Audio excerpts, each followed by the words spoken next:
First thing ఏం చెప్తానంటే మీరు ఫస్ట్ సిలబస్ చూడాలండి. ఓకే, మీకు స్పెసిఫిక్గా మెయిన్స్కి అయితే చాలా స్పెసిఫిక్గా రాస్తారు. ఒక్కొక్క పేపర్ 1లో, పేపర్ 2లో, పేపర్ 3, 4 పేపర్స్ ఉంటాయి జిఎస్లో. ఈచ్ పేపర్లో దే లిస్ట్ డౌన్ అనమాట ఈ టాపిక్ అని, సొసైటీకి, హిస్టరీకి, జాగ్రఫీకి. సో మీరు వాటిని మ్యాచ్ చేసుకోవాలన్నమాట. స్టార్టింగ్ ఎక్కడ చేస్తారంటే ఎన్సీఆర్టీ బుక్స్తో స్టార్ట్ చేయాలి. ఎందుకంటే they will give that foundation. ఇంటికి ఫౌండేషన్ వేసినట్టు దే ఆర్ ద ఫౌండేషన్ అనమాట. మీకు ఏమైనా కాన్సెప్ట్స్ అర్థం కాకుంటే అక్కడ మీకు క్లియర్ అయిపోతాయి.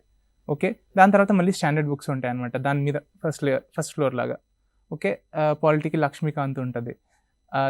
హిస్టరీకి యూ హ్యావ్ మోడర్న్ ఇండియన్ హిస్టరీకి దిస్ రాజీవ్ అహేర్ బుక్ ఒకటి ఉంటుంది, స్పెక్ట్రమ్ వాళ్ళది, that you will have.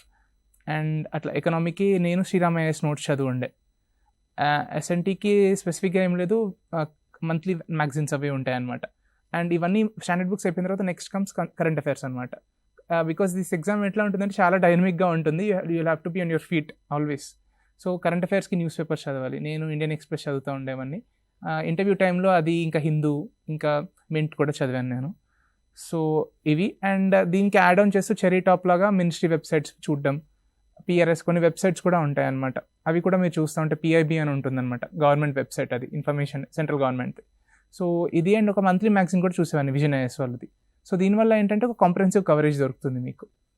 So లేయర్స్గా వెళ్ళాలి మీరు.